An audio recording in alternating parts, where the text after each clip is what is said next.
Welcome back to the In Raw Life podcast. This month on the podcast, we are leaking 4 of our exclusive trainings that you can only find if you are a member of our Facebook group, Work-Life Balance for Empowered Unstoppable Women. These 4 trainings are huge time savers and so short so that you can get the information and take action quickly. Enjoy. Yes.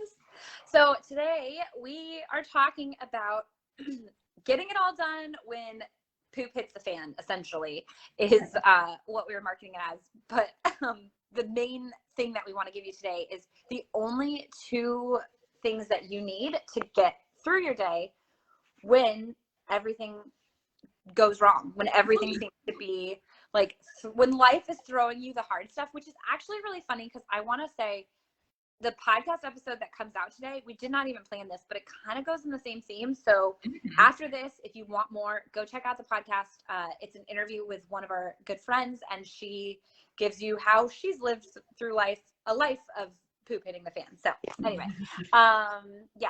But I want to know, have you ever had one of those days where you get out of bed, or like where you want to get out of bed, but you're like, oh, I just freaking can't today. Like, I just don't want to even approach it because you have a million things that you have to get done and you're not even sure where to start.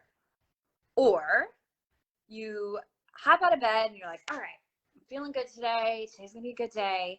But then you get completely sidelined by a blowout diaper, and then you're about to walk out the door, and like something else happens. So now you're late to absolutely everything. Nothing is going on time. Nothing's going well. And you're like, you know what? I'm not even going to go grocery shopping today. We'll just have leftovers. And your spouse calls and is like, oh, by the way, I invited the boss for dinner. Thank you. There's that. So now it's like nonstop. And even the thing you thought you can cut, you can't cut. Or, you know, like things are constantly happening. Maybe it's a full day full of that, or maybe it's just like you had a really great day, and then at 8 p.m. your daughter tells you, oh, I have this big, huge project due tomorrow and I need your help. Like, things happen, especially like as women, we take on a lot of loads. We take on a lot of help. Like, we love to help people. It's kind of like natural within us, a lot of us. If it's not, that's not a problem, promise you. But it's like, okay, well, this is now my burden. My daughter needs this done. I'm her mother. I've got to be a good mother. I've got to step up. Or my friend needs this. I've got to be a good friend. I've got to step up. And like, things perpetuate until you are exhausted, you're run dry. And I don't know. That's just, that's where you're at. So today we're going to really focus on what you should be doing to keep you focused and going strong on days where nothing is going right. And hopefully like have some sanity in the unpredictable, chaotic days. Yeah. I mean, like what Sierra was explaining is definitely how I used to live many of my days, like, dreading getting up. I have a million things to do. You get to it. And then even the tiniest thing, like I use this all the time, but literally this is what used to happen to me. Like, you stub your toe and that just like sets off this domino effect of craziness, and you feel like you just can't get anything done. Nothing is good, whatever. So number one thing that you need to be doing when for especially for days like this, but for any day, is to have a plan. We plan not so that we have something to do every single second of the day, but we plan so that we have space in our days for when the ish hits the fan. And so you can actually have some downtime even on those days, but especially on the days where like things are going smoothly. I actually, as I was, prepping, we knew that we were going to talk about this today. And just yesterday, I saw on one of my favorite authors' Instagrams, Brene Brown, on her podcast, she quoted another one of my favorite authors, James Clear, and it said, "You do not rise to the level of your goals. You fall to the level of your systems." And that's like a big wake-up call, because it's saying, hey, you have these lofty goals. This is going to be a great day. This is what's happening. But if you don't have those systems that back it up all the way up here, you're going to fall to whatever like you're used to, whatever your habits are, whatever typically happens. So when you have a plan in place, knowing the things that you plan to do that day at least, and it's like in front of you and you know what it is, that way when something sidelines you, like a dirty diaper or I don't know, a flat tire or whatever, you know, okay, I handle this. I know I've got some space in my day. And then what can I do while I'm getting the tire fixed that I was supposed to do today that can fit into this time, or whatever it is. You have these things that you know you can tick off, and you can kind of rearrange them that way to make sure that you're getting them done. It's like nothing is going to happen if you don't have a plan. It's just like having, instructions to building a Lego set. I help my daughter build Lego sets all the time. But if we don't have that plan there, yeah, a Lego set might get built, but it's not going to look anything like we wanted or the goal. And so it's just going to like kind of maybe fall apart or not happen or get exacerbated or whatever. But having a realistic plan allows you to not even think about any of the other things that you want to get done. You can actually like just stay on track and get the things done, maybe even out of order if things go crazy and haywire, but you know what it is that you need to be doing. Like I'm trying to think, even just the other day, I had a really amazing Tuesday. It was super packed.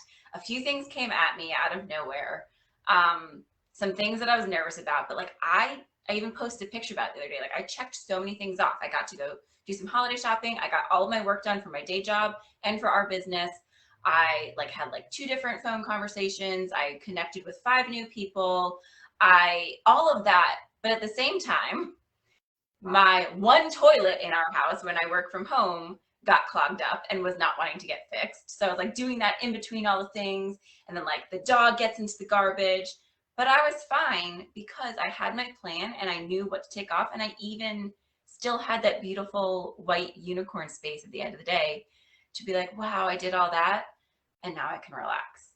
So like, that stuff happens all the time. When that same day, a couple of years ago, not having a great plan in place, and what Sierra's going to tell us about, it like would have gone to crap. I wouldn't have got everything done, and I would have felt really terrible at the end of the day. So having that plan in place is definitely number one, so that you know what you're looking at, what you can fit in, what needs to get accomplished, and you can kind of keep rearranging as the day goes on. So yeah, like a plan is completely 100% so helpful, but there's one other key ingredient that like even like because like Jessica said, her Tuesday didn't go as planned. There was wiggle room, thank goodness, but there's another really important aspect that she brought to the table on Tuesday, and that any single one of us can bring to a crappy day, and that is grace.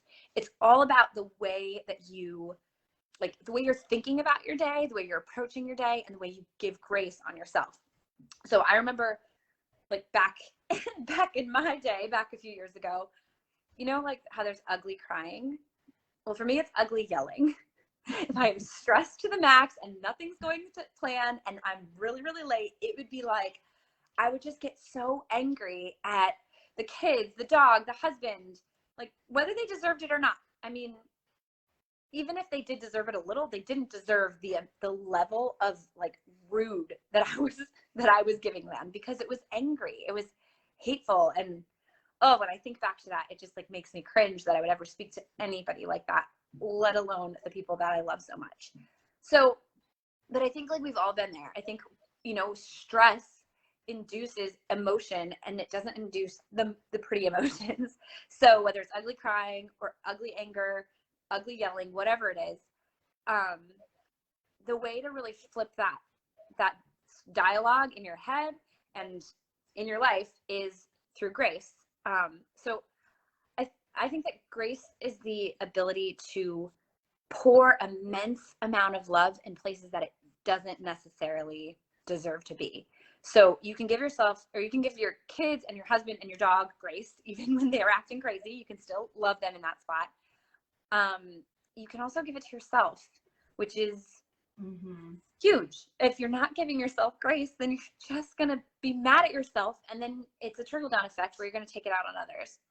And then also you can even give grace to external circumstances, the weather, accidents, other people's opinions. Like, you don't have to react to that. You can shower love where it's not deserved. That person is absolutely wrong about the way they feel, and you know it. But you know what? I'm just going to love them in their fault.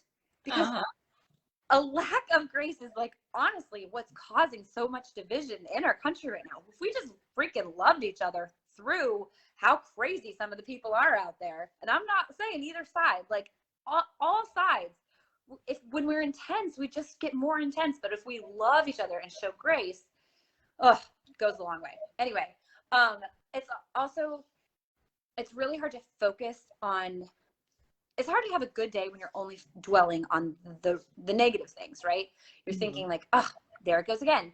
I stubbed my toe again. I'm running late again. The dog peed on the carpet again. But I think the biggest contributing factor to grace, like if you're like, I don't know, I'm not really a positive person, Sierra, I can't just be like, oh, I am fine. Like, I'm such a good person, even though I made 1,000 mistakes today. I'm not just going to shower love on myself because I'm freaking mad. So the way to counteract that hate that you're throwing at yourself or anyone is through gratitude. You can give gratitude over all of the circumstances, even the sucky ones. You just have to talk about the things you're grateful for, and that will help you to be able to shower more grace. So I want to give you a story that also happened to me this week. My son had a night, like he woke up at midnight and he was whimpering, and I come downstairs and I realized that he had thrown up everywhere. And I've been telling my husband how much I despise our carpet, and I can tell you I definitely despised it that night. But without getting into too many details, I just took care of it. It took me like 45 minutes to clean up everything. And when I came to bed, my husband's like, you're handling this really well. And I'm like, what? Like, what am I going to do by being grumpy? It's definitely not going to change the situation. It's just going to make me more mad and come to bed mad, and then I'm going to have a poor night's sleep. But instead, I just looked at it as, you know what? Like, I get to be the mama that cheers him on when he hits a home run. I also get to be the mama that cleans up his throw up when he's not feeling good. Like, I am his mama. Nobody else gets to do this stuff. Like, yeah, there's some stuff that's not as much fun, but because I'm there for the not fun stuff, I also get to be there for the amazing stuff. The late night talks, the watching him grow and mature and learn new things, the home runs, whatever, all of it. I get to be there for that. So when there's the hard stuff, I'm there for that too, because I'm there always, and I'm grateful for every part of it. So that's an example of how you can find gratitude even in the yucky, extremely yucky situations. Yeah, I mean, giving ourselves grace when the things happen, it's like, okay, like even if like you freak out, oh my gosh, this is all of a sudden going off plan. Okay, you know what? Like, you woosah, you take a moment, you're like, it's going to be okay. No matter what, I know at the end of the day it's going to be okay. And I luckily have this plan to fall back on, so you can kind of look at it like that. So do you guys see how having that plan in place and being intentional with your time about it, and then layering on the grace when it gets redirected for whatever reason, can improve how you feel even on the most chaotic days? Like, imagine what it would feel like if you no longer had to worry about crazy, stressful, or unpredictable days, but instead you could literally remain calm and carry on without feeling stressed or burnt out. I mean, it's the best. It's a game changer for me. Like, literally has changed my life, my motherhood, my wifedom, making up words, but all of it. That's it.